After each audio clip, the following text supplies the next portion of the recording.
2월 10일 목요일 매일 묵상을 시작하도록 하겠습니다. 오늘의 본문 말씀은 요한복음 5장 1절에서 15절까지의 말씀입니다. 오늘 본문은 매일 성경 금요일 본문입니다. 오늘 본문은 우리가 너무나도 잘 아는 사건인데요. 지금 본문의 배경이 되고 있는 곳은 예루살렘입니다. 그리고 그런 예루살렘에 베데스다라는 못이 하나 있는데 그 물이 움직일 때에 처음으로 들어가면 병이 난다는 기적 같은 일이 있었던 것으로 보여요. 그렇다면 먼저 배경이 되고 있는 예루살렘에 대해서 잠깐 이야기한다면 여러분이 생각하는 예루살렘은 어떤 모습이어야 한다고 생각하시나요? 이 당시 예루살렘을 설명해 본다면 그야말로 가장 영적으로 깨어 있어야 하는 장소여야만 하는 것은 분명해 보입니다. 왜냐하면 예루살렘은 하나님의 백성들의 꿈의 성지였고 이스라엘 백성들은 절기 때만 되면 여기 예루살렘 성전에 모여서 하나님께 제사를 드렸던 장소이니까요. 따라서 유대인들에게는 그만큼 상징적인 곳이라고도 할 수 있고 그들을 대표하는 장소가 바로 예루살렘이라고 할 수 있을 것 같아요. 그리고 그들이 아브라함 때부터 그렇게 고생하면서 다른 이방 나라에게 포로가 됐을 때도 그들은 가나안에 가고 싶어 했습니다. 그리고 그 가나안의 중심이 바로 예루살렘이었던 것이죠. 그들 생각에는 바로 그곳에 하나님이 계시다고 생각해도 과언이 아닌 것으로 보입니다. 그래서 시온이즘이라고 해서 거기에서 구원을 이루는 장소라고 생각했던 것이죠. 그러므로 흩어진 디아스포라 유대인들도 죽을 때가 되면은 예루살렘으로 오게 되는 것입니다. 그런데 이런 예루살렘이 지금 어떻습니까? 3절에 보시면은 병자, 맹인, 다리 저는 사람, 혈기 많은 사람들이 있었다라고 말해주고 있어요. 어떤 학자들은 AD 1세기의 예루살렘은 거지들이 그렇게 많았다라고 말해주고 있습니다. 이것은 무엇을 말하고 있는 것일까요? 우리가 생각하는 상징적인 장소가 한마디로 실망스러운 장소가 되어버렸다라는 사실을 말해주고 있죠. 오늘 본문은 또 한 가지의 문제점을 더 지적하고 있어요. 그것은 바로 그렇게 신성하고 거룩한 도시인 예루살렘에서 이런 미신과 같은 행위가 있었다는 사실을 말해주고 있죠. 그것도 명절의 말입니다. 유대인의 명절은 그야말로 하나님께 경배하는 날이고 신성한 날이면 분명해 보입니다. 그러나 거룩한 땅을 대표하는 예루살렘에서 이런 미신과 같은 행위가 이루어지고 있었다라고 말해주고 있죠. 그 미신과 같은 행위를 설명해보면 오늘 본문에 38년째 병자가 나옵니다. 그리고 자신이 나을 수 있는 방법이 있는데 바로 어느 누군가가 자신을 데리고 물이 처음으로 움직일 때 그 못에 들여 보내주는 것이었습니다. 그러나 그가 낫지 못하는 것은 7절에 의하면은 자기를 못에 넣어주는 사람이 없다라고 이야기를 해주고 있어요. 원문상에서는 안드로폰 우크 에코라고 해서 영어 성경의 번역을 보시면 대부분의 영어 성경은 I have no one 이라고 번역을 했습니다. 정확한 번역이라고 할 수 있겠죠. 그러나 좀 더 직역적인 번역을 한다면은 I do not have a man으로 번역할 수 있을 것 같습니다. 그래서 우리나라 말로 번역을 한다면 내가 한 사람을 가지지 못하고 있다라고 말을 하고 있는 것이죠. 사랑하는 성도님들, 지금 여기에 아무것도 없는 것이 아닙니다. 유대인들의 명절이고 특별히 그런 미신적인 이야기에 많은 사람들이 몰려들어 있었던 상황이에요. 그럼에도 그는 한 사람이 없었다라는 것을 말해주고 있죠. 여전히 지금 38년 된 병자가 생각하는 해결책은 못에 물이 동할 때에 첫 번째로 들어가는 것이었습니다. 그런데 이제 예수님께서 하시는 문제 해결 방법을 보겠는데요. 이 병자가 생각한 방법은 바로 물이 처음으로 움직일 때 자신을 못에 들여보내는 것이었지만 생뚱맞게 예수님께서는 8절에 보시면 네 자리를 들고 걸어가라 라고 말씀하시고 있어요. 지금 본문에서 예수님께서 하시고 있는 방법은 철저하게 인간이 생각하는 방법과는 차이가 엄청나게 있다는 사실을 보여주고 있죠. 예수님께서는 자신의 방식대로 지금 상황을 해결하시고 있는 것입니다. 결국 여기에서 예수님께서 보여주시고 있는 것은 인간의 생각과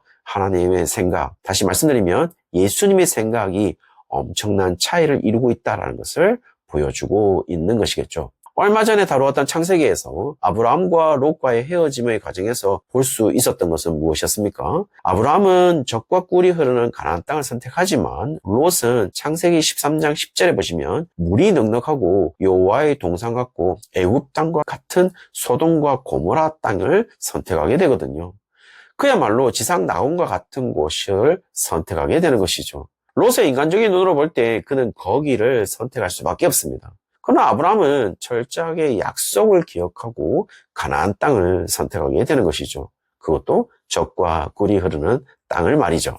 그러나 여러분, 분명한 것은 가나안 땅은 젖과 꿀이 흐르지 않습니다. 우유나 꿀이 흐르지 않는 것이죠.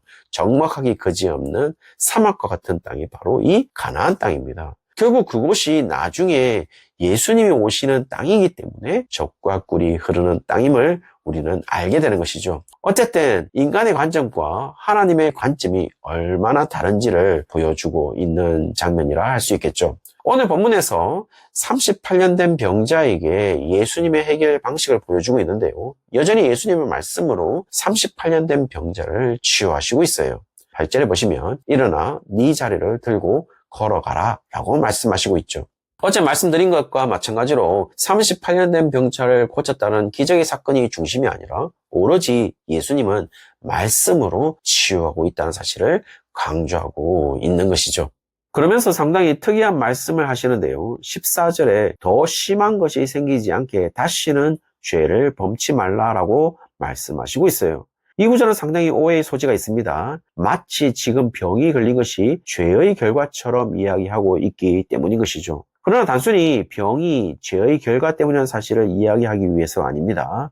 왜냐하면 요한복음 9장 2절에 보시면 제자들이 물어 이르되 라삐어 이 사람이 맹인으로 난 것이 누구의 죄로 인함이니까 자기이니까 그의 부모이니까 라고 하는 제자들의 질문이 나오고 9장 3절에 예수님께서 대답을 하시는데요. 이 사람이나 그 부모의 죄로 인한 것이 아니라 그에게서 하나님이 하시는 일을 나타내고자 하심이라 라고 이야기를 하면서 병과 죄를 원인과 결과의 관계로 단정짓는 것을 부정적으로 보고 있음을 알 수가 있는 것이죠. 따라서 지금 예수님은 과거에 어떤 관계성을 가지고 살았다고 할지라도 미래에 어떻게 살 것인가에 대한 생각의 전환과 삶의 전환을 이야기하고 있는 것으로 보여요. 분명 38년 된 병자가 자신의 문제를 해결하는 방식과 예수님의 해결 방식에 있어서 엄청난 차이를 가지고 있다면 자신의 생각을 자신이 생각하는 해결 방식에 맞추는 것이 아니라 예수님이 말씀하시는 해결 방식에 맞추는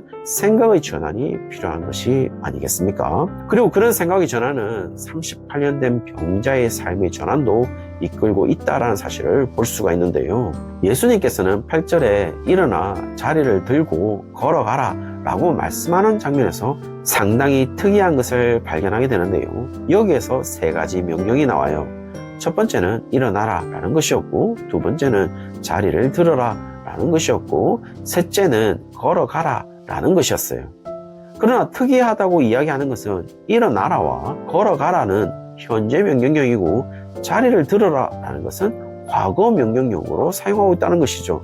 그 의미는 현재 명령형은 계속적인 동작에 대한 명령을 말하고 과거 명령형은 한 번의 동작에 대한 명령을 말하고 있는 것이라면 지금 예수님은 자리를 드는 문제에 대한 것은 다시 앉았다가 자리를 드는 동작이 이 병자의 삶에서 반복되게 있어서는 안 된다라는 것을 과거 명령형으로 표시하는 것으로서 그의 삶의 방식은 다시 병자로서 그 자리에 앉는 것이 아니라 계속적으로 일어나 걷는 것이어야 한다는 사실을 현재 명령형으로 사용하면서 완전한 삶의 전환을 이야기하고 있는 것으로 보입니다.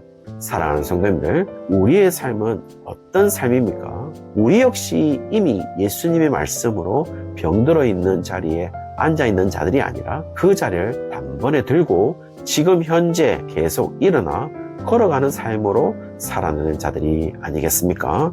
오늘 하루 그런 삶으로 살아갈 때에 오늘이 우리가 완전한 삶의 전환을 이룬 가운데 38년 된 병자가 일어나 걷는 기적을 가진 자임을 잊지 않고 살아가는 날이 되시기를 주의 이름으로 축원합니다.